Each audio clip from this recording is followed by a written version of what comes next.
Eric Ayala Calvillo. Orgullosamente, él es químico farmacéutico biólogo egresado de la Universidad Autónoma Metropolitana de Xochimilco. Realizó sus estudios de maestría y doctorado en ciencias farmacéuticas con especialidad en diagnóstico clínico molecular genético en la Facultad de Farmacia de la Universidad Autónoma del Estado de Morelos. Muchas gracias por estar aquí, doctor Eric. Es para nosotros que seas QFB es doble, de formación es doble alegría. Ahora sí que decirte doctor, mucha más alegría.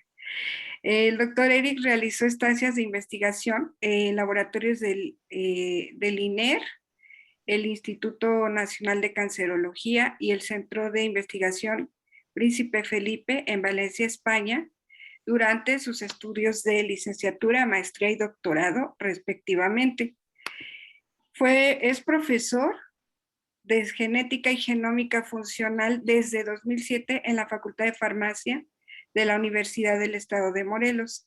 Además, es catedrático de la licenciatura de nutrición y ciencia de los alimentos en la Universidad Autónoma del Estado de Guerrero, Tasco.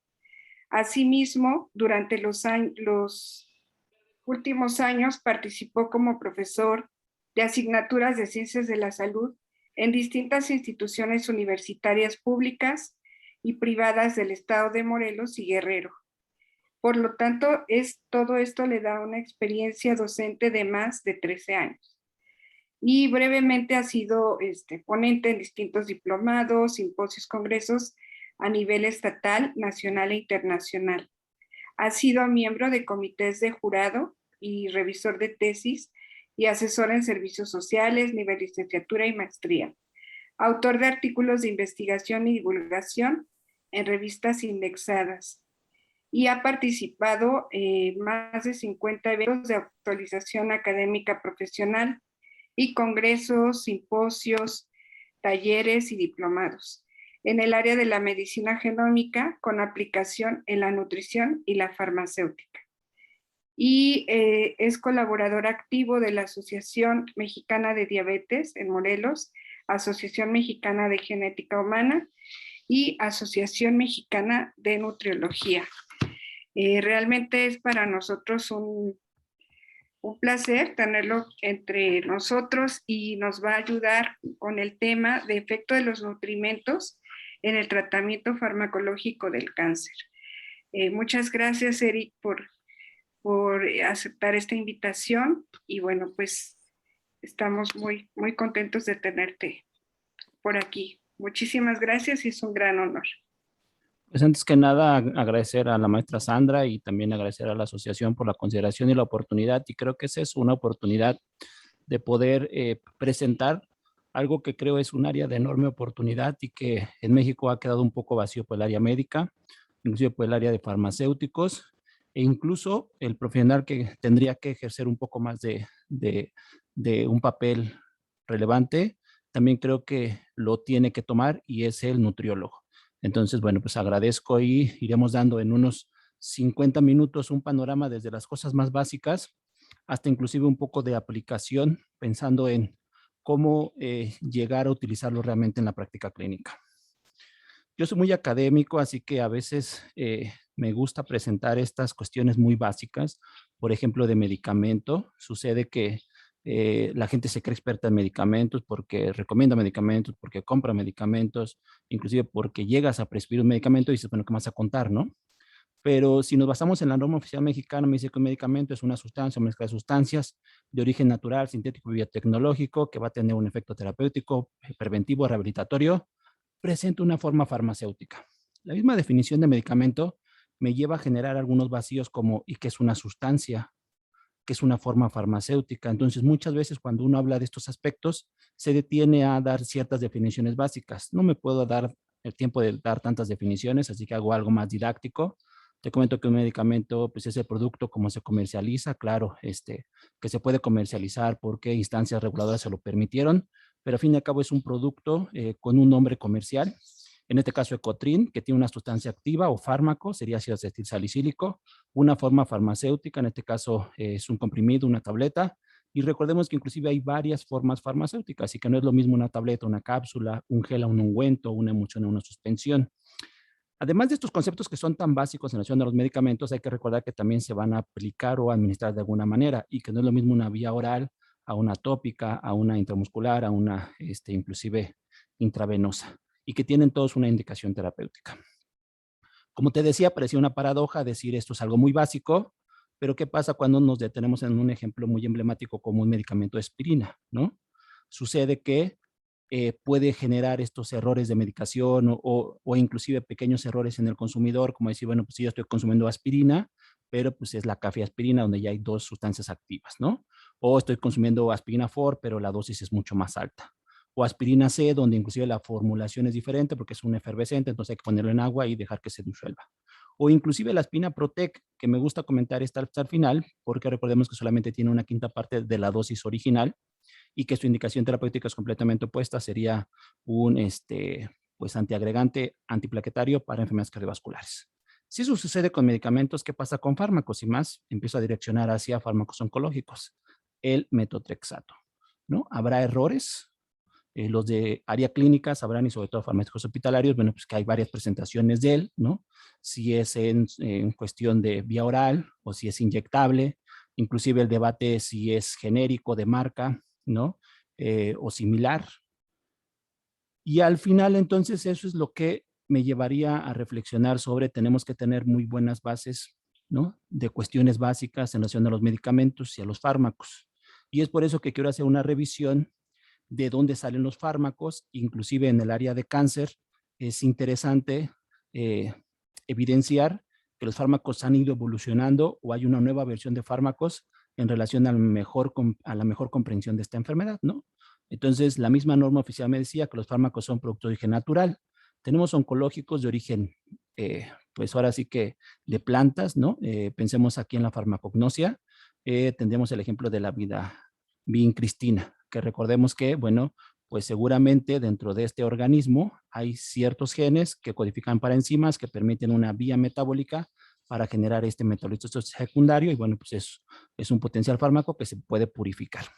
También tenemos los fármacos de origen sintéticos, teníamos al cisplatino, donde también por síntesis químicas, aquí recordemos que inclusive hay laboratorios que se dedican a hacer esta cuestión de modificaciones químicas a las estructuras, ¿no?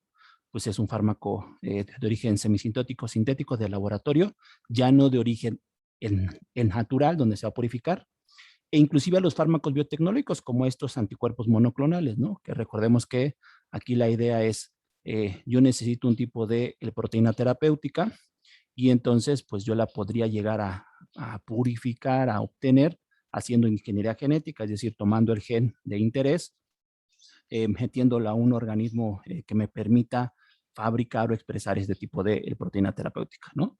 Entonces, el origen de los fármacos, inclusive cuando metemos la parte de cáncer, pues nos evidencia bien que hay diferentes orígenes de fármacos y que por lo tanto, pues también, pues cada uno tiene su área de investigación e interés.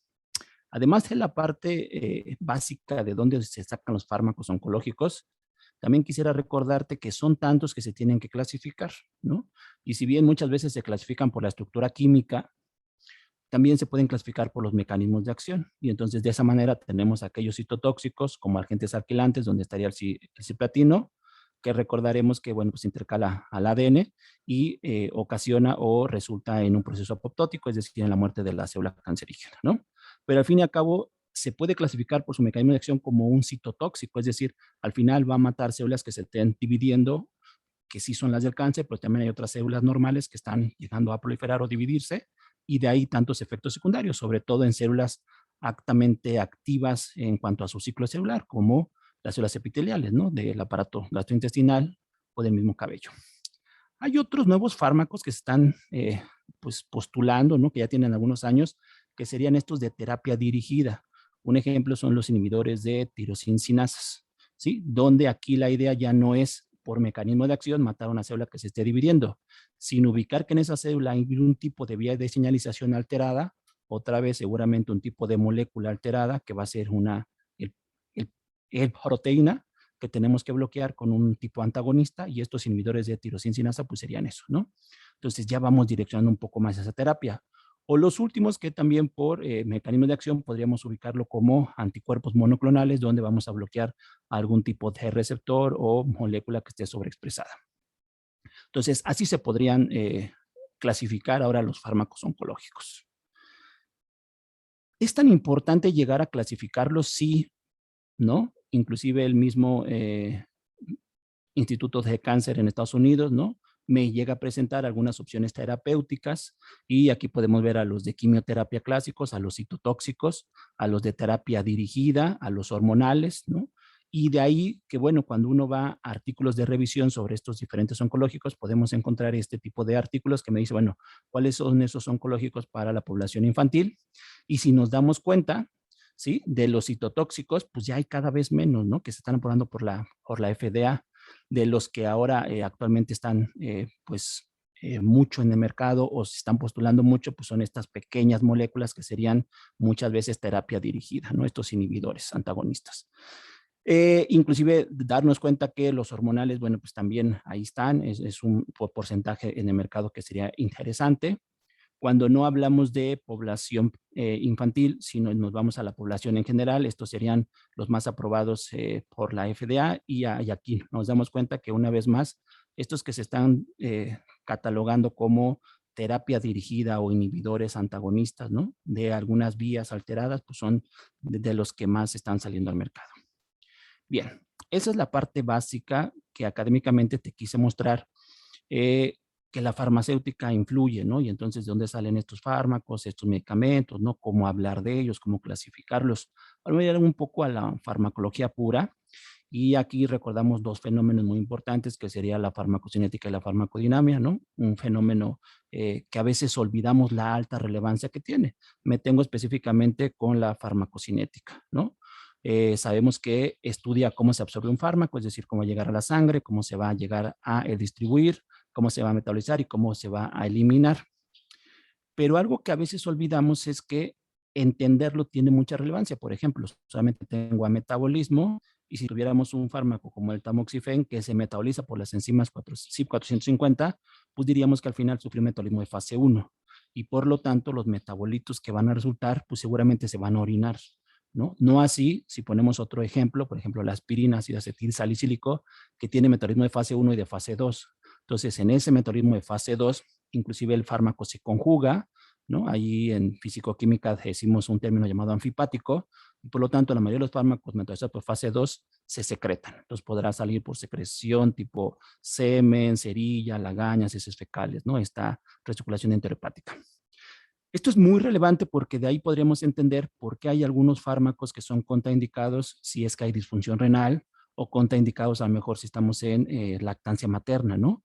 Dependiendo del tipo de metabolismo, fase 1, fase 2, podemos saber por dónde se elimina y podríamos saber si hay alguna posible contraindicación o cosas clínicas de relevancia.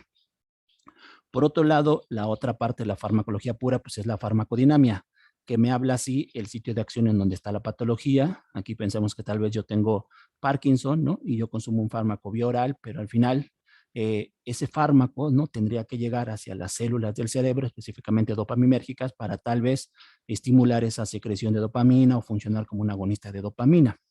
Entonces sí me habla del sitio de acción en donde está el problema, me habla inclusive de las famosas dosis en cuanto a si es eficaz, seguro, ¿no? El régimen terapéutico que me incluso menciona la posible seguridad del fármaco. Pero una cosa muy importante de la farmacodinamia es el mecanismo de acción.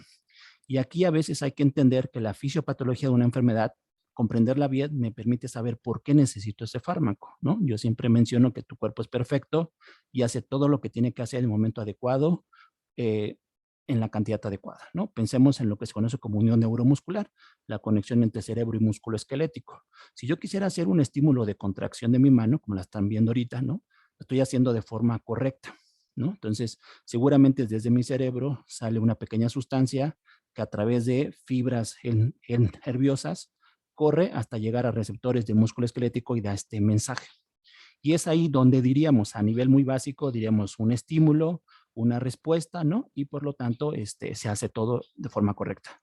Pero las patologías son resultado de esta alteración de fenómenos fisiológicos. ¿Qué pasaría si yo tuviera Parkinson y estuviera temblando exacerbadamente, ¿no?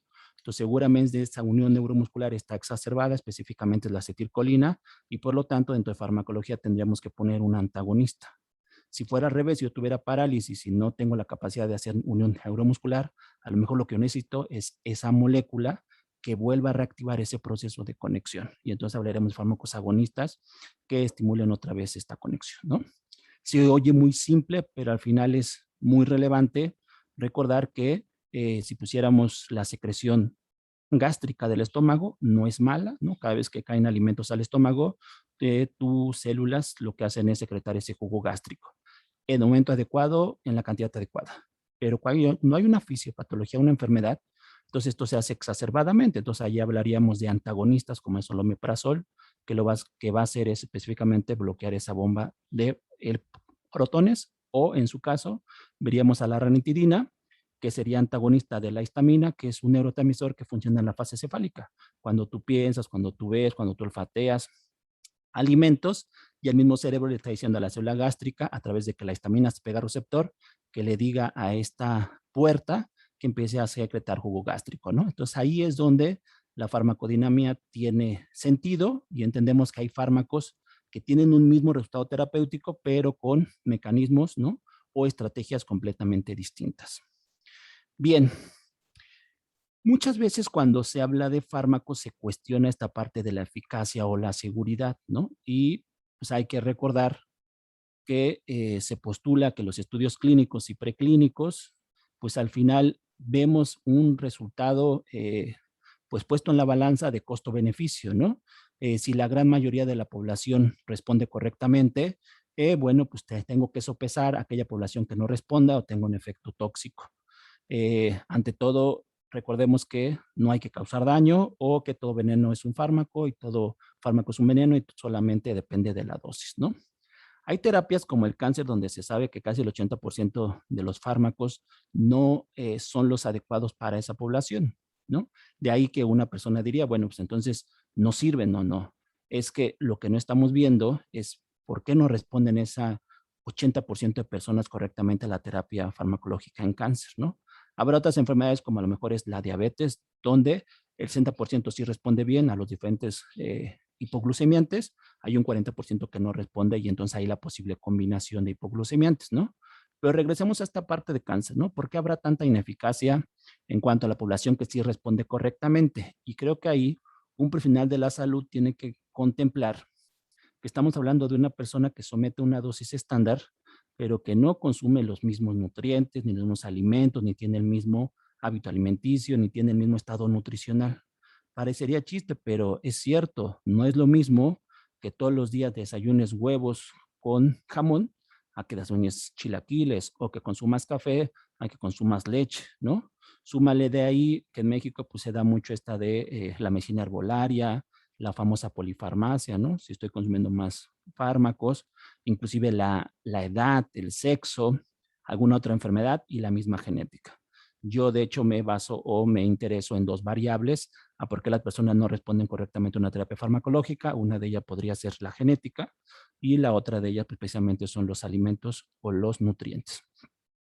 Independientemente de que esta variable existe o estas variables existen y son tal vez las responsables de alterar fenómenos farmacocinéticos y farmacodinámicos, pues no recordar que precisamente la farmacia hospitalaria es la evidencia de que hay farmacovigilancia, de que estamos evaluando y monitoreando estas reacciones adversas, que muchas veces pueden ser leves como vómitos, cefalea, diarrea, ¿no?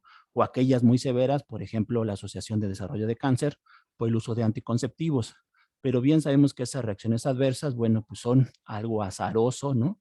O suceden en un porcentaje mínimo de la población. E inclusive a veces hay factores de riesgo que la detonan. ¿Cuáles son esos factores de riesgo que detonarían una reacción adversa? Pues la misma polimedicación, que muchas veces está en personas que tienen varias enfermedades, ¿no? O enfermedades complejas, o inclusive la edad, o inclusive el bajo índice terapéutico de fármacos de alto riesgo, donde sabemos que la dosis que es eficaz y tóxica, pues el rango, ¿no? El margen es muy pequeño. Sin embargo, estos pequeños variables, ¿no? O factores de riesgo, pues una vez más son unas de tantas que a veces olvidamos, ¿no? Y entonces vuelvo al hincapié de que pues hay unas muy desiertas como serían las interacciones fármaco y nutriente. Bien.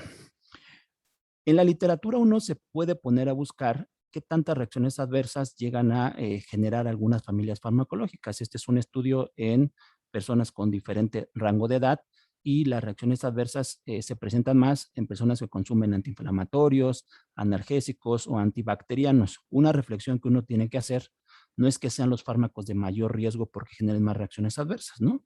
Seguramente al ser los fármacos que se consumen para las enfermedades más comunes, pues de ahí tal vez que el número de reportes aumente, ¿no? Los especialistas de farmacovigilancia harán esas reflexiones. Pero en este estudio de población variable, cuando uno busca las reacciones adversas a oncológicos, pues son muy pocas, ¿no? Y aquí una vez más la reflexión muy sencillita sería, pues seguramente es porque muy pocas personas tienen cáncer, entonces el número de reacciones adversas que reportan es menor. Pero una vez más, aunque se reporten en la población muy poca, no quiere decir que la población que sí está enferma y consuma fármacos oncológicos no tenga reacciones adversas, ¿no? Y ahí entonces que podemos empezar a pensar en esto de cuáles son las reacciones adversas, efectos secundarios, o inclusive estos fármacos realmente son seguros o no son seguros. Hay muchísimas que sabemos que existen, ¿no? Yo me detengo en algún estudio que hizo la revisión y me dice, bueno, las reacciones adversas también puede ser más o menos frecuente dependiendo del tipo de cáncer, ¿no? Ponemos que una de las mayores uno de los mayores tipos de cáncer donde hay reportes de reacción adversa, pues es cáncer de mama comparado tal vez contra cáncer de colon, ¿no? O inclusive lo puedo ver por el tipo de oncológico que consumen. Una vez más, estos inhibidores de cinasas comparado tal vez contra algunos citotóxicos, ¿no? Donde la cantidad de reacciones adversas de estos citotóxicos es mucho mayor a los de estos inhibidores de cinasas. Pero inclusive en este estudio lo que me dicen es cuál de ellas, estas reacciones adversas o efectos secundarios son los más comunes, ¿no? Y podemos ver que muchas veces pues es la pérdida de cabello, algunas cuestiones gastrointestinales. Entonces, sí, las personas que se dedican a hacer farmacia hospitalaria y que específicamente hacen bajo farmacovigilancia, pues seguramente están muy interesadas en estas variables a evaluar, ¿no? ¿Cuál es el principal tipo de reacción adversa que generan esos oncológicos? ¿A cuál tipo de fármacos? Y también seguramente en cuál tipo de cáncer es mucho más común. Puede uno llegar a profundizar más y ubicar algún tipo de fármaco. Por ejemplo, aquí ubico a fármacos oncológicos clásicos, donde estarían los quimioterapéuticos o citotóxicos más comunes, como alquilantes, y una vez más el cisplatino, ¿no? Dentro de los efectos secundarios que puede llegar a tener, están aquellos que son leves, como vómito, diarrea, náuseas, hasta aquellos que tal vez ya son más severos, y ahí podemos encontrar inclusive fiebre, inclusive alguna alteración renal, ¿no? Entonces ahí estaría el ejemplo de esos efectos secundarios, inclusive tienen nivel de severidad. Ubiquemos alguno de ellos, pensemos en estas cuestiones gastrointestinales, a esos fármacos citotóxicos como el cisplatino, ¿no? Entonces sí, existen, ¿no? Y esos fármacos que más generan a lo mejor diarrea específicamente, pues uno de ellos es el cisplatino. Aquí hagamos una reflexión y es, ok, este fármaco cisplatino, que es un citotóxico, que como ya habíamos dicho, el mecanismo de acción me ayuda a entender que manda la célula en división en apoptosis y por lo tanto, sin específico, puede generar daños en células epiteliales tipo gastrointestinales, ¿no? Y entonces, si bien es cierto que al tener ese mecanismo de acción y es posible riesgo de que genere el efecto secundario o la reacción adversa, pues qué factores lo estarían pues detonando más, ¿no? O potencializando más o teniendo una sinergia. Entonces podríamos decir pues que exista también radioterapia, que existan enfermedades intestinales, que exista uso de antibióticos que alteren el microbiota intestinal o inclusive de algunas bacterias, ¿sí? Pero inclusive se podría llegar a prevenir y una manera de prevenir esa posible efecto secundario o reacción adversa podría ser la asesoría nutricional. ¿Por qué? Porque podríamos restringir el uso de café, de alcohol, de productos lácteos, ¿no? De jugos, de todos aquellos alimentos que sabemos que tal vez pueden generar esa posible diarrea.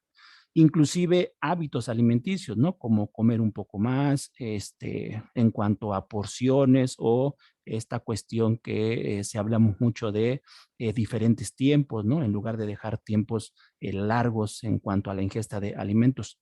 Todos estos podrían ser eh, formas en las que puedo llegar a prevenir esa reacción adversa. Y es ese profesional de la salud que seguramente me va a apoyar mucho y es el nutriólogo, ¿no? Yo le apostaría mucho a que más que ver a veces los fármacos como no seguros, verlos como aquellos fármacos que con una asesoría nutricional podríamos minimizar el riesgo de generar este efecto secundario. Inclusive más a rato, cuando les platique acerca de la nueva forma de ver las interacciones fármaco y nutriente, veremos que se empiezan a postular estas formas de verlo. Bien, uno de los artículos que empezó a poner en la mesa esta forma de pensar en que las reacciones adversas o interacciones, ¿no?, a los fármacos en oncología, pues eran específicamente los alimentos, pues fue este. Ellos hacen la evaluación de qué tipo de terapia están recibiendo estos pacientes, ¿no? Vemos que casi el 91%, el 60% de ellos, ¿no?, está consumiendo fármacos específicamente, no así radioterapia o cirugías o cosas así. Cuando de esta terapia farmacológica evalúan cuáles son los principales efectos secundarios, vemos, por ejemplo, la pérdida de apetito, diarrea, pero cuando ellos evalúan si se pudo deber o se puede clasificar como estas interacciones, pues casi el 58% sería clasificada como interacciones fármaco y nutriente, ¿no? Y es ahí en donde ya empiezo a direccionar, pues que seguramente es un área desierta que nos podría ayudar a entender que a veces los fármacos sí interaccionan con los alimentos o el tipo de alimentación que tienes o los nutrientes que consumen, potencializando más estas posibles reacciones adversas o esta ineficacia a la terapia farmacológica. Bien, hago un cuestionamiento después de haber ido desde la farmacología, desde la, desde la farmacéutica hasta la farmacología, y es, cuando hablamos de la farmacología y la nutrición, hay una relación o una interacción. Entonces, algo que tenemos que tener claro es que muchas enfermedades se abordan terapéuticamente con ambas estrategias, ¿no? Yo siempre he escuchado esta cuestión de que los alimentos sean tu medicina y tu medicina tus alimentos. Sí es cierto, a mí me gustaría llegar a tener una buena dieta donde me ayude a evitar hipertensión, ¿no? Pero si ya tuviera hipertensión, la dieta me va a ayudar más una terapia farmacológica como usar diuréticos o inhibidores de la IECA, ¿no?, para modular más la presión arterial. Inclusive hay aquellas enfermedades donde la terapia sí sirve, solamente alimentaria. Pensemos en una enfermedad como intolerancia a la lactosa, ¿no? No habrá ningún fármaco que te ayude con ese problema, pero la modulación de la ingesta de lactosa te ayuda. Sin embargo, la gran mayoría de las enfermedades, sobre todo enfermedades complejas, pues requieren de una terapia dual, ¿no? Entonces necesito por un lado esa terapia farmacológica y por otro lado esta cuestión alimentaria y dietética. Aquí me tengo un algoritmo terapéutico donde me explica que necesito de ambas terapias, pero inclusive me recuerda que las enfermedades se tienen que entender y es donde vemos la etiología. Y aquí recordar que el cáncer es una enfermedad muy compleja y solamente me quisiera tener unas cuantas ideas muy generales porque me ayuda a ir comprendiendo cómo los fármacos se tienen que analizar. Y el cáncer es un conjunto de más de 100 patologías donde cada una de ellas tiene un agente causal en particular, un mecanismo de desarrollo muy particular y tiene muy pocas cosas semejantes. De hecho, algunas revisiones en cáncer muy emblemáticas me dice que dentro de las tantas cosas que se llegan a aparecer las células cancerígenas es solamente en inestabilidad genómica y variedad genética, ¿no? Y es ahí que uno entiende que entonces cada tipo de cáncer pues, puede ser originado por un virus o por un factor ambiental, ¿no? Pero que la forma del desarrollo de ese cáncer seguramente será diferente y por lo tanto las posibles terapias también. Pero bueno, cuando nos detenemos específicamente a esta cuestión de la terapia, hay normas, hay libros, hay guías que me dicen que, como venía yo mencionando, más que una rivalidad entre la terapia farmacológica y los tipos de asesoría alimentaria, pues es una sinergia, ¿no? Necesitamos de las dos. Cualquier tipo de cáncer necesita de esta combinación de terapias. Es ahí que hacemos esta interrogante y es, ¿conoces alguna interacción fármaco y nutriente? Es más, ¿conoces alguna en cancerología o en cáncer? ¿No? Yo alguna vez hice una revisión en esta base tan importante que es PubMed. Le puse interacciones fármaco-fármaco y me encontré más de 2000 publicaciones. Le puse interacciones fármaco y nutriente y encontré solamente 200. Es una relación de 10:1, ¿no?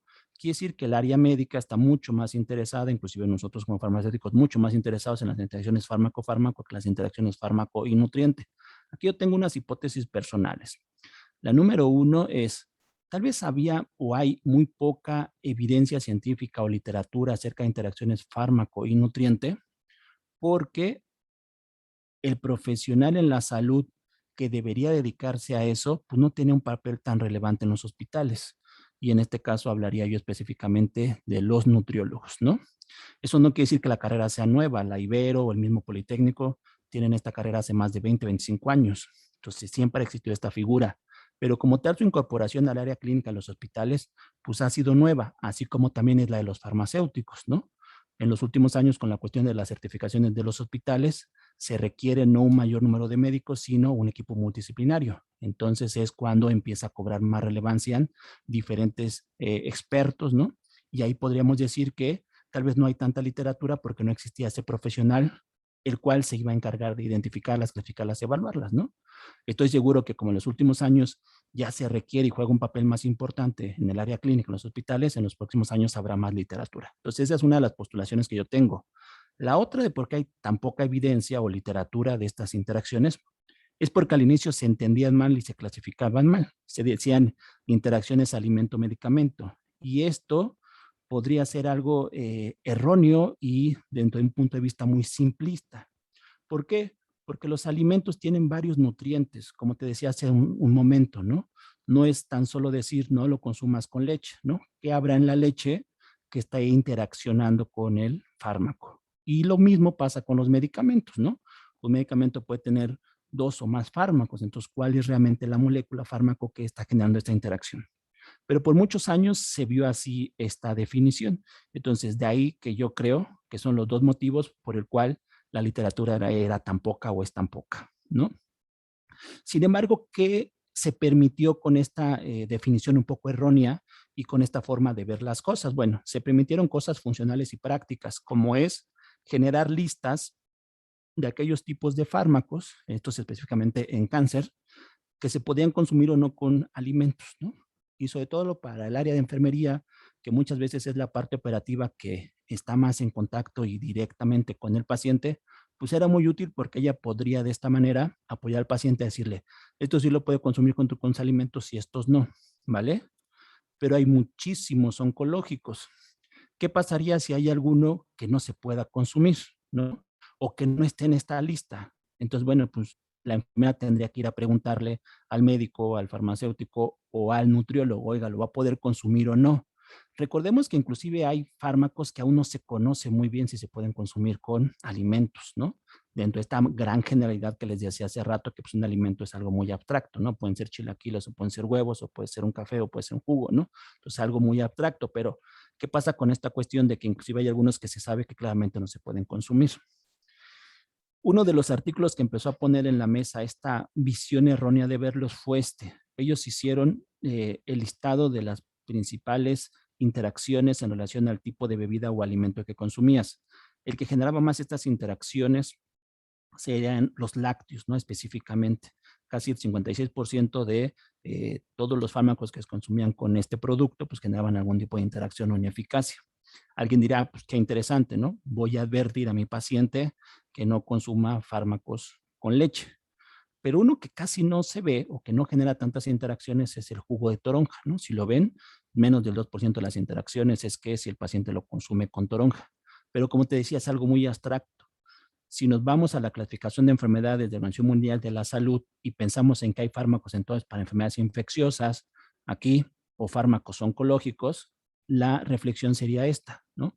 Si yo consumo un fármaco infeccioso, ¿no? Pensemos un antibiótico con lácteos, el riesgo de interacción es casi de 4, mientras que si consumo un oncológico con leche, pues el riesgo de interacción es casi la mitad, ¿no? Es 1.5 solamente.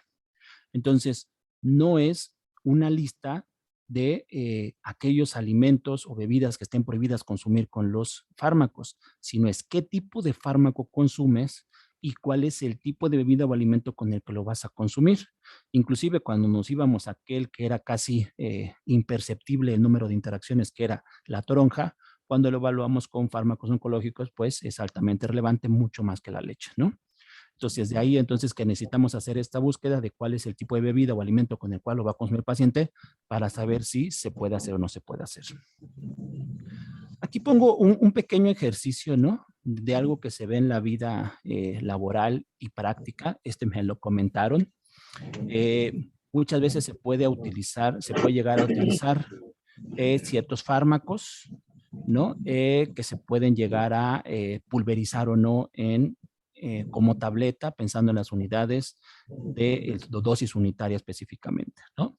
Entonces pensemos que yo quisiera llegar a pulverizar un fármaco y la pregunta sería, si lo llegara a pulverizar, pues bueno, a hacer polvo, ¿no? Esta cuestión de, sí, ¿no? Tecnológicamente, optimizarlo para una dosis específica, pensando en una población infantil. La idea sería, si lo voy a consumir, ¿lo puedo consumir con algún alimento? No. ¿Cuál alimento usar? Y aquí es donde yo les empezaría a recomendar que usemos ciertas bases que me dicen o me podrían ayudar a saber si ese tipo de fármaco se podría estar consumiendo con alimentos o no. Tenía otro y creo que lo borré, una disculpa. Pero bueno, sobre todo en el área infantil, ¿no? Hay muchos fármacos que sí, eh, en estas unidades de dosis unitaria, pues tecnológicamente se llega a procesar, se genera un polvo y la pregunta del millón, sobre todo si es una población infantil, es, ¿se la doy con agua? ¿Se la doy en su leche? ¿Se la doy en jugo? ¿No? Ahí vienen una serie de cuestionamientos y creo que las bases me podrían ayudar a saber si se puede consumir o no con algún alimento, ¿no? Esta es una de tantas que se puede usar y más a rato usaré otras. Bien, esta forma entonces de ver las interacciones fármaco y nutriente debería ser olvidada y deberíamos de empezar a pensar en las nuevas y la mejor forma de evaluarlas y verlas, y sería interacciones fármaco y nutriente, que pueden ser a nivel farmacéutico, farmacodinámico, farmacocinético. Aquí me detengo un poco en las cuestiones farmacéuticas y sabemos que sería cuando se combina el fármaco con el alimento, ¿no? Farmacocinéticas, cuando se está alterando alguno de los fenómenos como absorción, distribución, metabolismo, eliminación, o farmacodinámicas. Una de las más emblemáticas es utilizar alimentos ricos en vitamina K y seguramente algunos anticoagulantes. Pero aquí pongo uno relacionado al cáncer y sería, bueno, cuidado cuando tengas dietas ricas en ácido fólico, como podrían ser espinacas, aguacates, frutos rojos, porque es el ácido fólico el que muchas veces utiliza la célula pues, oncológica para su ciclo de proliferación. Y entonces recordemos que hay fármacos como el metotrexato que precisamente bloquea la utilización de ácido fólico y es la forma en poder atacar a esa célula cancerígena. Si tú estás teniendo una dieta rica en ácido fólico y consumes este tipo de anticancerígeno, pues precisamente pues habría una disminución del efecto farmacológico. Es ahí donde a veces no es solamente decir, no consumas esto con esto, sino habría que contar el resto de la historia, ¿no? No lo consumas porque la ineficacia terapéutica pues se puede observar o se puede manifestar. Bien, este es el ejemplo que les decía hace rato, ¿no? Me lo comentó una persona muy allegada a mí y me decía, bueno, ahí en el hospital lo que nosotros hacíamos, ¿no? Era, de cierta manera, generar la dosis específica para el paciente pediátrico. Y estas tabletas muchas veces se tenía que, pues, dosificar de forma específica. Ahora, el punto aquí importante es si se llegara a el triturar esta tableta, ¿con qué sería lo ideal administrarlo, no? Entonces, digamos, pues, con agua.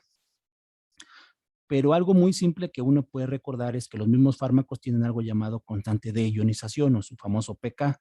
En relación al pK, uno puede recordar que los mismos alimentos también tienen un pH. Y aquí se aplicaría una regla muy básica de la fisicoquímica que sería ácidos con ácidos, base con base, ¿no? Tú búscate cuál es el pK o el pH de ese fármaco y seguramente tiene que ser lo más semejante al tipo de bebida o alimento con el que lo vas a combinar. Si no lo llegaras a hacer, si fuera opuesto, entonces recuerda que las moléculas se ionizan y si se ionizan, pues no se absorben, ¿no? Una idea muy simplista de cómo si hay interacciones, como decía hace rato, farmacéuticas. Bien. Pero una nueva forma de ver también las interacciones fármaco y nutriente no es, no es este catálogo, ¿no? De como médicos o farmacéuticos, es decir, es farmacéutica, farmacocinética, farmacodinámica, sino tendría que inclusive ver un poco con la cuestión hasta fisiológica, fisiopatológica contextual del paciente y decir, a veces hay la interacción porque el paciente tiene un hábito alimenticio X o Y, o a veces hay la interacción porque está consumiendo el nutriente Z o W, o a veces hay la interacción, y aquí voy a ser muy enfático, porque el paciente tiene un estado nutricional o fisiopatológico a considerar. o al revés, el estado fisiopatológico del paciente interacciona con el fármaco que estamos consumiendo, ¿no? Y entonces un ejemplo de esta nueva forma de ver las interacciones fármaco y nutriente sería que el fármaco altere el estado nutricional. Aquí menciono algunos anticancerígenos, ¿no? O oncológicos, como sería capacitabine, que se asocia al desarrollo de elevación de TGs o el triglicéridos, que sería una dislipidemia. Me detengo un poco, ¿no? Ok, entonces ese fármaco tiene como efecto secundario, como reacción adversa, elevar el nivel de lípidos en sangre. ¿Pero es un efecto secundario? No. Es una posible interacción fármaco y nutriente porque si el paciente recibiera una asesoría nutricional que disminuya el factor de riesgo alimenticio de generar la interacción, pues no se daría. ¿Y cuál sería esta? Pues seguramente el paciente con cáncer que reciba este tipo de fármaco tendría que modular la ingesta de alimentos de origen animal, tendría que consumir mucho más fibra, ¿no? Cualquier paciente que lo consuma y no reciba asesoría nutricional y consuma huevo y consuma carne y consuma poca fibra, pues seguramente será mucho más fácil que eleve los niveles de TGs, ¿no? O le dé la dilipidemia. O un factor bioquímico muy sencillo, como sería el alto consumo de fructosa, ¿no? Recordemos que esa fructosa en el hígado por una vía se podría convertir a grasa. Entonces puede decir el paciente, bueno, pues yo no consumo nada de productos animal, pero mi tía me dijo que los jugos Hades son muy buenos y entonces consumo demasiados jugos Hades. Bueno, pues el jugo Hades está fructosado, tiene fructosa en exceso y en su hígado se convertiría a grasa. Entonces ahí está el ejemplo de cómo un fármaco tiene riesgo de generar una alteración, pero si el factor nutricional no se modula o se modula, pues podría ser ejemplo de una interacción fármaco-nutriente. Y la otra sería este oncológico también, llamado sorafenib, ¿no? Que se asocia con pérdida de la masa muscular o sarcopenia. Volveríamos aquí a la misma idea. Es más que un efecto secundario, una interacción fármaco y nutriente, porque las cuestiones nutricionales me podrían llegar a prevenirla. En este caso, ¿cuál diría yo? Pues si el paciente tiene posibilidad o riesgo de generar esa pérdida de masa muscular, pues es un paciente que necesita una asesoría nutricional para que no pierda esa masa muscular. Con alimentación, a lo mejor X, Y, Z, o tal vez muy simple, pues es candidato a soporte enteral o parenteral, ¿no? Y de esa manera evitaremos la sarcopenia en él. Bien, aquí están para qué se usan cada uno de estos tipos de oncológicos, pero espero que con estos ejemplos te pueda yo brindar, ¿no? Esta nueva forma de ver las potenciales interacciones fármaco y nutriente, que si bien son factores de riesgo debido a la alimentación, al estilo de vida o al mismo estado nutricional, se podrían modular y dejar de ver solamente como efectos secundarios. Bien, ¿qué pasaría en la clínica? ¿Cómo lo puedo utilizar? ¿No? Aquí yo haría mucho hincapié en que recordemos que los oncológicos son diferentes. De hecho, este artículo me recuerda que de los primeros fármacos que se postularon por los 40 del siglo pasado, pues fueron los citotóxicos famosos, que después llegaron estos fármacos dirigidos o inhibidores de ciertas vías y que inclusive llegaron los famosos fármacos tipo anticuerpos monoclonales para bloquear ciertos fenómenos o moléculas alteradas, ¿no? Porque también fue una mejor comprensión del cáncer. Dejamos de ver el cáncer como solamente un fenómeno de proliferación a un fenómeno donde se alteran vías metabólicas o vías de sensación muy específicas y una sola molécula es alterada y por lo tanto podríamos bloquearla con un fármaco mucho más específico. Ahora, si bien es cierto que hay libros que me dan las bases de los diferentes oncológicos y yo podría ponerme a buscar los diferentes tipos de fármacos de mi interés, del cisplatina hasta el metotrexato o otros, no olvidar que en la parte clínica lo que nosotros usamos son guías o algoritmos terapéuticos, en México específicamente las guías de prácticas clínicas. Yo más que ponerme a buscar el tipo de oncológico que quiero, debo de recordar que un paciente con cáncer, primero tengo que ubicar qué tipo de cáncer tiene e irme a las guías que me sugieren o me direccionan, ¿no? O me asesoran sobre cuál es la mejor terapia farmacológica. Debo tomar un ejemplo, el caso de cáncer de mama, ¿no? En el cáncer de caso de mama, podríamos decir, hay aquel tipo de cáncer de mama que por sus características podríamos decir que es hereditario y muchas veces se debe a mutaciones del gen BRCA1 y BRCA2 y por lo tanto esa persona tal vez es candidata a una terapia inespecífica con citotóxicos, ¿no? Pero también tenemos el caso de cáncer de mama que se puede deber a cuestiones hormonales, ¿no? Y entonces de ahí que hacemos esta técnica para saber si es positivo o no al receptor de esteroides y por lo tanto la persona o la paciente es candidata a tamoxifeno, ¿no? Sean fármacos mucho más actuales tipo hormonales. O inclusive este tipo de anticuerpos monoclonales obtenidos por biotecnología, donde sabemos que la mujer por esta guía de prácticas clínicas, pues seguramente es positiva al receptor G2, que recordemos que el estilo de vida de una persona podría llegar a generar una mutación tipo somática de amplificación y entonces tiene mucho más receptores HER2 que mandan señales de proliferación, ¿no? Y entonces el famoso Herceptin, el medicamento comercial, lo que hace es pegarse a los receptores HER2 y además tiene un sitio de reconocimiento para células del sistema inmune, ¿no? Esto es la idea de que sí los oncológicos han cambiado y que más que ubicar cada tipo de fármaco, ¿no? Ubica el tipo de cáncer que está teniendo tu paciente y ubica cuáles son los fármacos que va a tomar para que de ahí vayas y busques esas potenciales interacciones fármaco-nutriente, ¿no? No es darte una lista de este fármaco oncológico interacciona con esto, esto y esto, sino es entender que en la vida laboral y práctica tú tienes un paciente, ubica cuáles son los fármacos que consume y de ahí ponte a buscar cuáles serían las interacciones que va a encontrarse o va a correr riesgo de poder tener. Bien, ¿dónde buscarlas? Esto también es algo muy importante. Académicamente siempre decimos en la literatura, pero muchas veces no tenemos tiempo para irnos a poner artículos. Y entonces de ahí que yo te sugeriría empezar a utilizar ciertas bases de datos. Algunas ya sabrán tienen costo, una de ellas es esta, en Macromedex, ¿no? Otras son sin costo, hoy jugaremos un poco con esta, ¿sí? Para evidenciar que se pueden identificar estas interacciones fármaco y nutriente. Pongo el caso de una paciente con cáncer de mama que no es positivo para HER2, pero sí para receptor de esteroides. Entonces, las mismas guías de prácticas clínicas me dicen y me sugieren que, claro, tal vez la terapia para esa persona sea tamoxifeno. Entonces, la interacción fármaco-nutriente que le tienes que buscar es qué pasa con tamoxifeno, ¿no? Recuerda, cuidado con algunos libros que aunque son muy emblemáticos, no te dicen las interacciones fármaco y nutriente. No te van a decir, si tu paciente tiene cáncer de mama, si consume tamoxifeno, te va a pasar esto y esto, ¿no? Los libros son muy emblemáticos, pero no siempre vienen esto que uno buscaría en la parte clínica. Sí te va a mencionar que muchas veces las personas con cáncer tienen efectos secundarios como vómito, diarrea, fiebre, ¿no? Pero ¿qué crees? El tamoxifeno no los produce, ¿no? Inclusive en el PLM también, recordemos que el PLM inclusive es bueno hasta para decirte el famoso régimen terapéutico, ¿no? Pero no vienen sobre interacciones fármaco y nutriente. Entonces, ¿de dónde las busco? Pues búscala en las bases de datos. ¿Cómo es esta?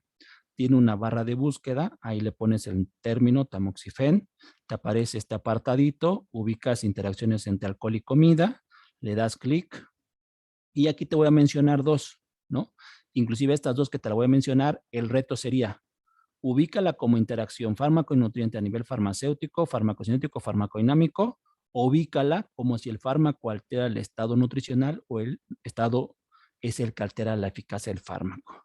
Y entonces bajo eso me detengo con esta. Dice, cuidado con comida, pero específicamente y más allá, dice, cuidado con las isoflavonas. Inclusive esta base lo que tiene es dos formas de información, una para pacientes y una para el profesional de la salud. Si le das para el profesional de la salud, inclusive te manda la literatura de evidencia que hay en la literatura de que esta interacción sucede y cuál es el riesgo, ¿no? Entonces, algo a considerar, cuidado con las isoflavonas.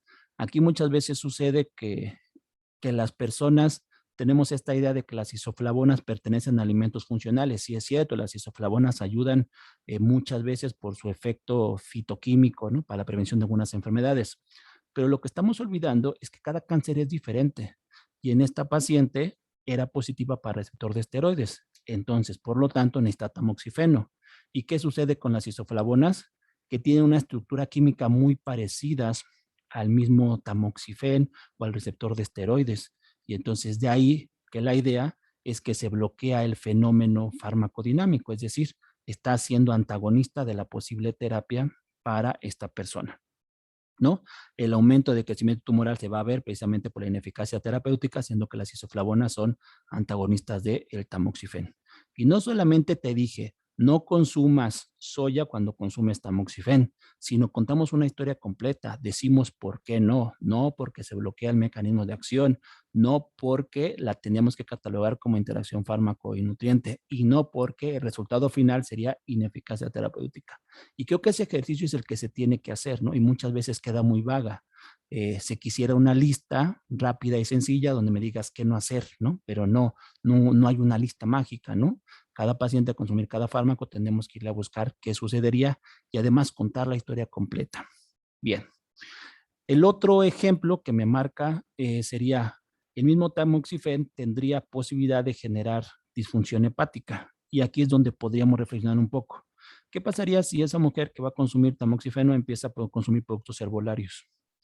Entonces, el mismo tamoxifén tiene riesgo de daño hepático, pero tal vez si no recibió asesoría nutricional y también consumió productos herbolarios o alopáticos o lo que sea, ¿no? Suplementos, pues seguramente estamos forzando mucho más a las enzimas del hígado a hacer metabolismo y de ahí seguramente la alteración hepática. Y entonces volvemos al mismo punto. Puede ser que es el mismo fármaco el que altera ahora el estado nutricional, pero por la falta de una asesoría o una consideración de decir cuidado porque usted consume un fármaco que seguramente va a ser más sensible al hígado y por lo tanto hay que cuidar, ¿no?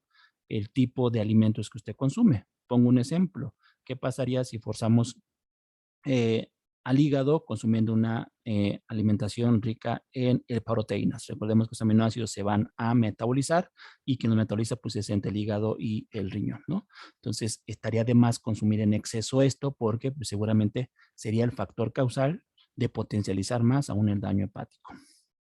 Bien, podríamos buscar más, sí, si sacaran su celular y hicieran conmigo esta búsqueda, podríamos buscar el ejemplo de cisplatino, ¿no? Y qué posibles asesorías podríamos dar de forma rápida.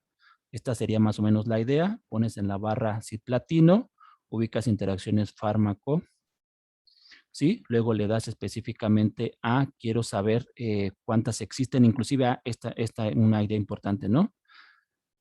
Busca las interacciones con enfermedades, porque recuerda que a veces el mismo fármaco genera alteración de estado fisiopatológico, ¿no? O nutricional. Entonces, cuando le damos con cisplatino, me dice, ok, el cisplatino puede generar anemia. Podemos del mismo punto, ¿no? ¿Qué tipo de interacción es? El fármaco altera el estado nutricional. ¿Por qué? Porque una alimentación o asesoría nutricional seguramente disminuiría el riesgo de esa anemia, ¿no? Si no existe esta asesoría y el paciente se va con el consumo de cisplatino y una alimentación deficiente, entonces viene la anemia. E inclusive si lo hacemos con esta asparaginas, ¿no? Que es un citotóxico, pensemos que yo requiero asesoría de la posible interacción, me voy una vez más a la búsqueda. Aquí una de las que sale es con etanol, ¿no? Y también aquí creo que a veces hay que reevaluar mucho este tabú en México sobre el alcoholismo. El alcoholismo es hasta cierta manera algo no mencionado abiertamente o minimizado, ¿no? La gente dice, pues yo no soy alcohólica porque tomo poquito. Lo que no te especifican es cuánto es poquito, ¿no? Entonces este sería un buen ejemplo de que hay que hacer en la historia clínica, ¿no? Una exigencia de detallar específicamente la cantidad de alcohol o de etanol que se consume. ¿Por qué? Porque en este caso pasaría que el etanol es metabolizado por las mismas enzimas que metabolizan a estas paraginas. Y entonces lo que estaríamos viendo es una interacción a nivel de farmacocinética porque el metabolismo se inhibe y por lo tanto estaríamos viendo una alteración de metabolismo con mayor riesgo de hepatotoxicidad, ¿no? En el consumo de etanol con esta asparaginasa. E inclusive una interacción fármaco a nivel del estado nutricional, porque esta asparaginasa tiene riesgo de generar pancreatitis. Y vuelvo al mismo punto, ¿no? ¿Sería la asesoría nutricional que me lo va a minimizar el riesgo? Sí. Ejemplo sencillo, no consumas alimentos altos en grasa, porque estos alimentos fuerzan a que se generen enzimas pancreáticas y por lo tanto se puedan llegar a procesar. Y si el mismo fármaco tiene riesgo de pancreatitis y tú consumiendo un tipo de alimentación muy lipídica, pues seguramente se potencializa más el riesgo de este padecimiento.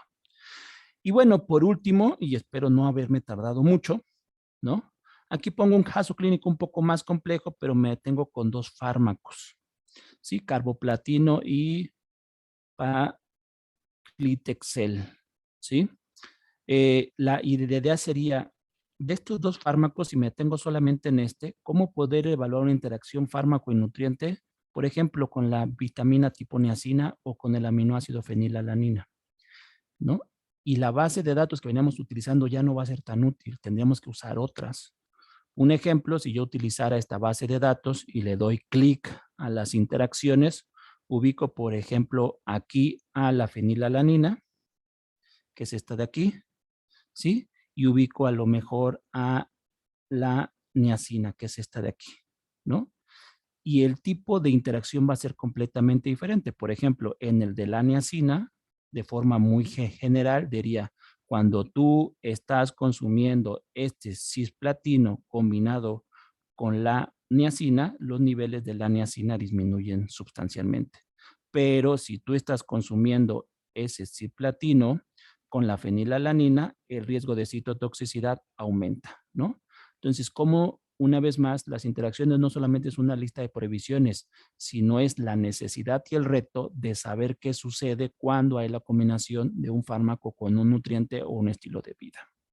Y con eso no me queda más que ir cerrando diciendo, hay un futuro, sí, el futuro es generar más estudios clínicos que postulen recomendaciones. En México, por ejemplo, la única guía de prácticas clínicas que habla de interacciones fármaco y nutriente es sobre nutrición enteral y parenteral, ¿no? No hay una guía de prácticas clínicas para diabetes, para hipertensión, para algunos tipos de cáncer donde te adviertan de interacciones fármaco y nutriente. Entonces, hay que apostarle a eso. Y por otro, bueno, pues algo a lo que yo me dedico también, que es esta parte de la genética. Este será un reto que también me permita poder llegar a fortalecer esta área muy desierta que sería las interacciones fármaco y nutriente. Menciono alguna evidencia, como te decía hace rato, ¿no? Cuando uno se va a la parte de buscar literatura que hable sobre interacciones fármaco y nutriente, en el caso de cáncer solamente existen sobre un soporte enteral o parenteral, ¿no? Y nos dicen si lo puedo consumir o no, si tengo que lavar esa sonda, ¿no? Etcétera. Pero estamos olvidando que el gran eh, porcentaje del financiamiento hacia investigaciones de cáncer muchas veces se va a entender la biología, la etiología, las terapias, pero poco es el porcentaje que se va para otras cosas y estas otras cosas serían precisamente pues un área de interés que sean las interacciones fármaco y nutriente. Y por otro lado, en cuanto a la medicina genómica, pues hemos entendido mejor las enfermedades, desde pasar de estos estudios de tipo árbol genealógico para saber si tenías o no el riesgo, ¿no? Familiar de un tipo de cáncer tipo BRCA1 y BRCA2, hasta los estudios de secuenciación del genoma completo que me empiezan a postular nuevas marcas genéticas o SNP, ¿no? Que me harán susceptible al cáncer o a un tipo de cáncer y a responder mejor o no a ese tipo de fármaco. Y de ahí entonces, ¿qué es esta medicina genómica? Quien ha permitido esta evolución de los diferentes oncológicos, como te decía, pasar de la quimioterapia clásica a usar el tamoxifen o a usar el famoso Herceptin, ¿no? Y bueno, pues no me queda más que invitarlos dentro de un mes a una participación que tendré dentro de la unidad de vinculación académica de la UAM, hablando precisamente sobre un tema que me interesa demasiado, ¿no? Que sería el efecto de alimentos y nutrientes en las terapias farmacológicas en general. Pues estos son mis correos de contacto, Eric Calvillo, @guagro.mx o eac-ff@guam.mx. No me queda más que agradecer una vez más al comité organizador y invitarlos a la maravillosa ciudad Cuernavaca, del estado de Morelos, donde radico hace más de 15 años ya. Muchas gracias.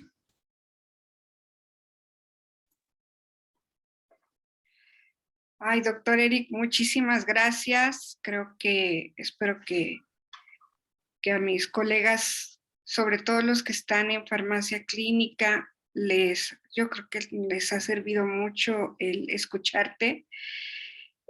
Cuando estamos frente a un paciente, tienen muchísimas dudas en cuanto a la alimentación, podemos darles muchos consejos, pero en la medida que nosotros podamos tener acceso a las fuentes de información y tener los cuidados, ¿verdad? De la responsabilidad de recomendarles o no recomendarles un alimento o algo, es bien importante porque ellos sí están ávidos. O sea, el paciente oncológico quiere educación, o sea, en cuanto a cómo tomar sus medicamentos, y es muy, muy importante lo que nos acabas de compartir.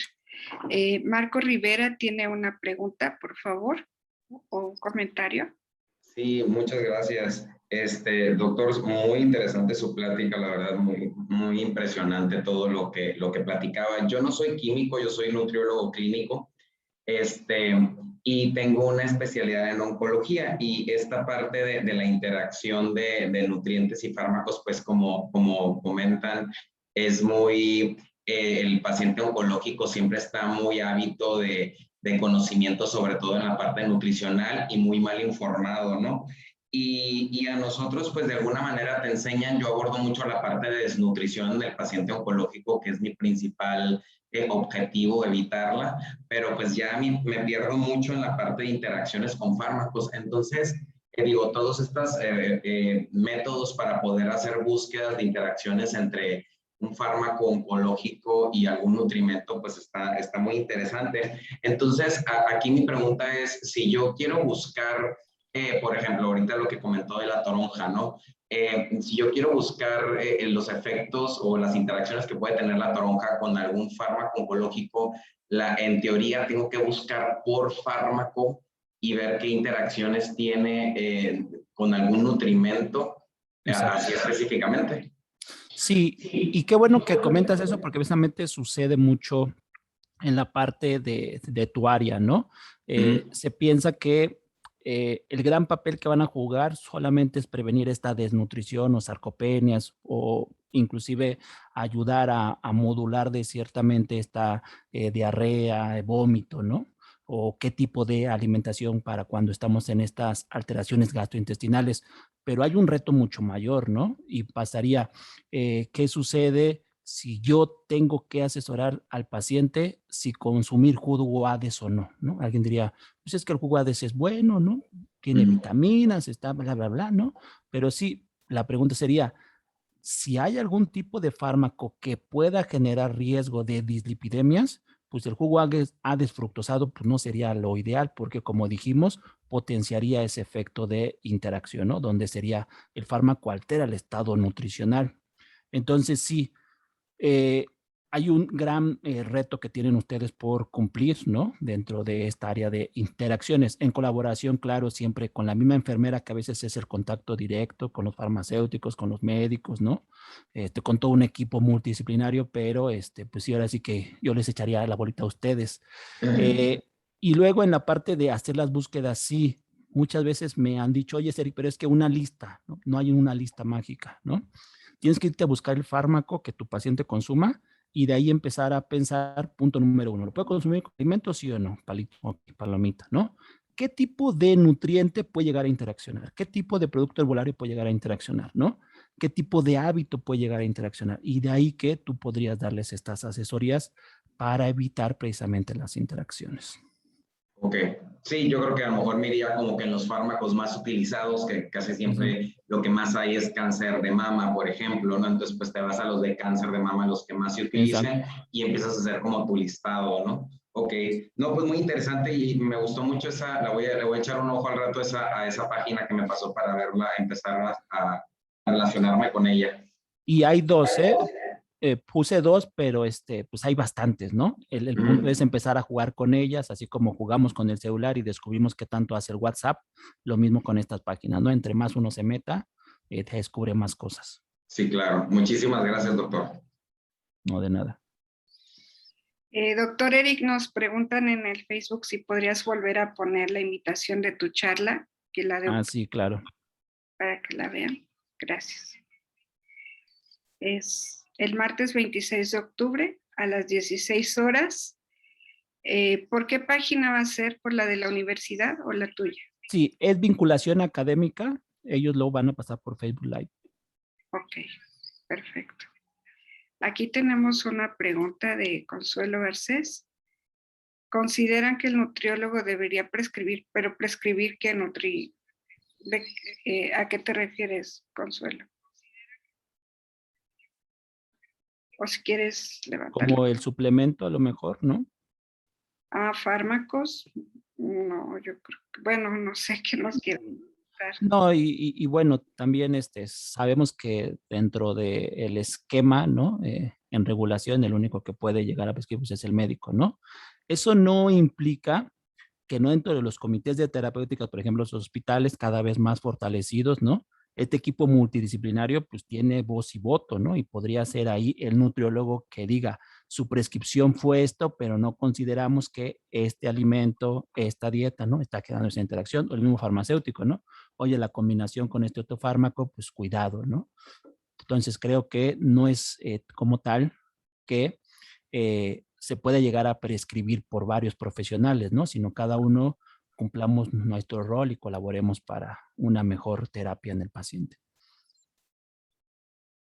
Claro. Ahí felicitaciones. Qué excelente, excelente charla. Sí, la verdad que muy, muy dinámica y sobre todo muy, muy útil para todos. Gracias, Marco. Qué bueno que te uniste a nuestra plática. Se necesita el equipo multidisciplinario.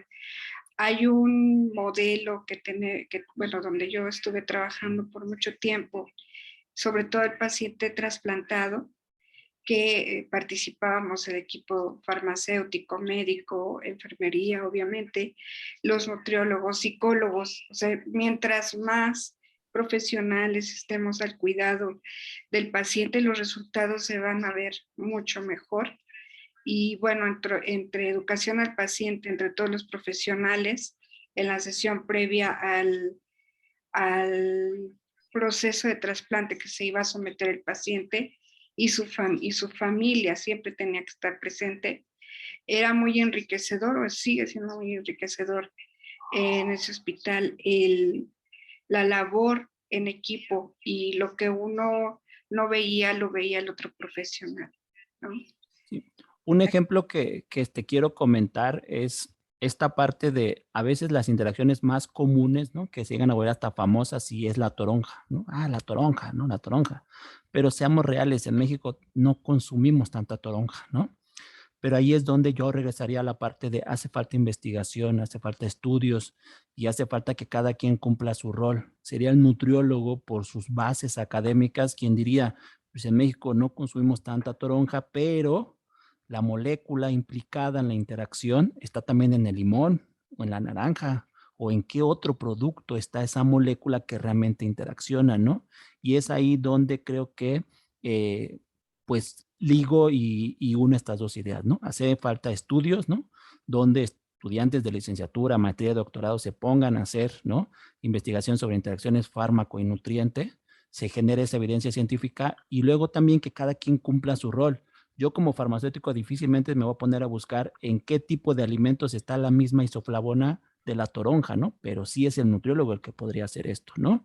O decimos, cuidado con la soya porque tiene una isoflavona que interacciona con el tamoxifeno, ¿no? Pero ¿qué otro tipo de alimento tiene la misma isoflavona? Entonces, estas serían cuestiones que dejo allí en la mesa para que nos demos cuenta que así como los farmacéuticos somos tan relevantes, hay otros profesionales con los que tenemos que interactuar y unirnos para sumar fuerzas.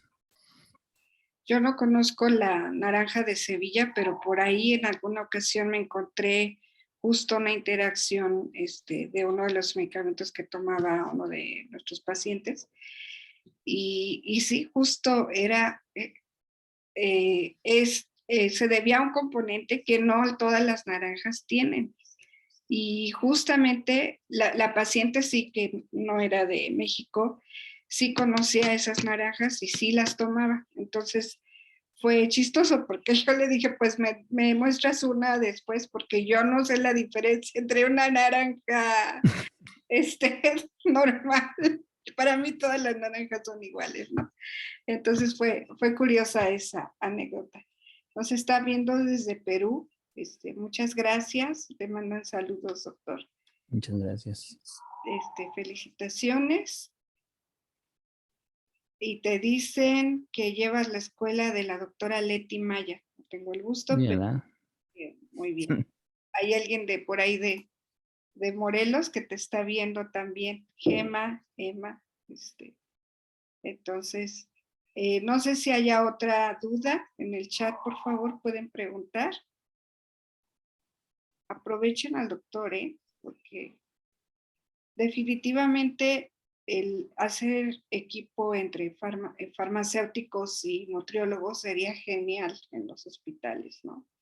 En los hospitales o los que están en farmacia comunitaria, también aquí hay algo muy rico en toda la quimioterapia que es oral. Ahora ya tenemos mucha dispensación hacia el paciente ambulatorio. Entonces, esto es sumamente importante de dejarlo claro. Eric, vuélvenos a poner el de tu charla que vas a dar para que se quede aquí en el... ¿Es la penúltima? Sí. Penúltima. Sí, súper. Sí, pensando en que hay otras familias farmacológicas, ¿no? Diabetes, hipertensión, infecciosos, ¿no? Que a veces igual se quedan con la más común y dicen, no tetraciclinas con leche, ¿no? Ok, pero ¿por qué no? ¿Qué otro antibiótico? ¿Qué hay en la leche que está interaccionando? ¿Qué pasaría si consumo un elbutivitamínico, ¿no? Entonces, pues es un área muy, muy desierta en la cual yo me interesé, ¿no? Y bueno, pues creo que es algo al cual hay que seguir apostándole. Sí, hay mucho por revisar, y por ver en la clínica. Yo creo que los que tengan casos, estaría padre que te los pasaran y que hicieran colaboraciones, ¿no? Sí, sí, sí, y Claro. sobre todo como para contar a veces las historias completas, ¿no? Pasa también en el caso de la farmacovigilancia y las reacciones adversas, ¿no? Hay que hacer la búsqueda y rascarle para sacar la evidencia contundente de por qué sucedió, ¿no? Y más que quede como un evento anecdótico o también de que el paciente pues abandona esa terapia porque dice, pues yo me sentí mal y ya no se seguía haciendo o consumiendo, ¿no? O no me adhería a la terapia porque no creí que fuera lo más conveniente. Así es, tenemos que verlo como parte de la seguridad del paciente, sobre todo cuando en nuestro país, en México y todo, yo creo que Latinoamérica también, los pacientes no solo consumen nutrimentos, sino, bueno, alimentos que pueden interactuar, sino otras cosas como las hierbas, ¿no? Ahí yo creo que has de tener Sí, una plática muy importante porque la herbolaria está muy arraigada en nuestros países latinoamericanos y eso es también aún más desconocido, ¿no? Que la parte nutricional. Entonces, es todo un reto para los que están en campo con el paciente. Como dice Consuelo aquí, ¿no? Dice, lo que mencionó del alcoholismo también es muy importante, pues muchos pacientes niegan esta práctica y sí, muchas consecuencias, claro. y por ejemplo, hay una interacción con alcohol y algunos hipoglucemiantes, ¿no? En el caso de la glibenclamida. Y no es lo mismo que la ingesta sea excesiva a que sea frecuente, porque en algunos la interacción va a ser hiperglucemia, es decir, ineficacia, y en otros hipoglucemia, es decir, te va a bajar tanto la glucosa que pues, te vas a desmayar, ¿no? Entonces, hay la idea de que inclusive hay que ser muy puntual con el paciente y decirle, ¿usted consume etanol? No, pero cuando voy a fiestas exagero. Ah, bueno, dígamelo, porque entonces de ahí lo tengo que asesorar, ¿no? O bueno, yo no consumo mucho, pero una copita diario, bueno, pues entonces es frecuente, ¿no? Entonces lo que va a pasar es esto, y esas son las pequeñas cosas que a veces olvidamos en las historias clínicas o cuando interaccionamos con el paciente, ¿no? Pedirle más información. Así es. Aquí hay una pregunta de Flor Favela. Dice, en efecto contrario, ¿hay algún estudio respecto de grupos de alimentos que protejan o sean más beneficiosos en el tratamiento farmacológico del cáncer? Pues a lo mejor sí algún tipo de alimentación, ¿no? Que como decíamos, disminuya los factores de riesgo para algunos efectos secundarios, ¿no? Si sabemos que dentro de los efectos secundarios más comunes en la mayoría de los oncológicos citotóxicos es a nivel gastrointestinal, pues un tipo de alimentación que no genera inclusive irritación a nivel gastrointestinal, ¿no? Entonces, no como tal un listado mágico de esto no consumir o esto te va a ayudar a proteger más, pero sí esta cuestión de que es el nutriólogo el encargado de hacer una reflexión sobre si esto puede suceder, este tipo de dieta o de asesoría podría minimizar el riesgo. O dos, pues hay que generarla, ¿no? Y ahí es donde pues, hay que entrarle a la investigación. Así es, muchas gracias. Sí, claro, Consuelo, y además considerar la edad del paciente y el tiempo que llevan consumiendo alcohol. Sí, la parte de cómo están sus niveles de albúmina conforme a la edad, por ejemplo, y pues todo esto, ¿no?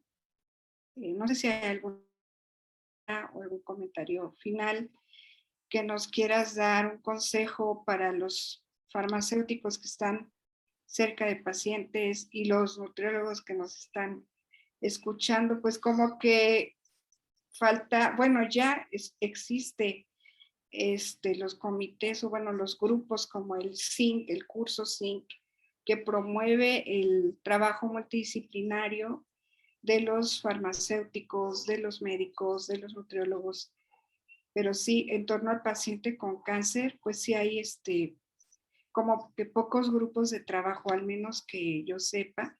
Quizá yo estoy ya muy no tan actualizada en ese sentido, pero bueno, puede ser que se vaya generando esta cultura del trabajo en equipo, ¿no? En este campo. Sí, sí, apostarle, ¿no? A esas colaboraciones. Yo con lo que me quedaría como idea final es, recuerden que no hay una competencia entre qué es mejor, ¿no? Si la terapia farmacológica o nutricional. El cáncer es un buen ejemplo de que el paciente necesita de ambas terapias, no hay una competencia, eh, pero sí podrían llegar a haber interacciones y no hay una lista mágica de cuáles son esas interacciones, ¿no? Sino tendrías que saber cuál es el fármaco que consume el paciente y irte a hacer la búsqueda, no tanto en artículos a veces, sino podemos usar estas bases de información para poder pues generar estas pequeñas asesorías, ¿no? Que tal vez serían funcionales y prácticas y ayudarían mucho al paciente. Excelente. ¿Podrías poner la diapositiva donde está tu correo? Ah, sí, claro. Quiera profundizar más, digo tú que estás como investigador, pues los colegas que están en la clínica pues, te puedan ahí consultar alguna cosa. Sí, sí, y muchos de los ejemplos de casos clínicos que menciono, pues a veces también son anécdotas que me cuentan, ¿no? Y me dicen, oye, Eric, pasó esto, vamos a ver por qué, ¿no? Entonces sí, pues bienvenido cualquier comentario, sugerencia, ejemplo que me puedan dar. Pues nosotros muy felices por tu conferencia, fue muy amena, muy didáctica y bueno, pues ojalá que podamos seguir contando con tu colaboración en AMEFO y pues bienvenidos a los que están por primera vez y pues esperamos que tengan muy buena noche. No sé si hay algún otro comentario final.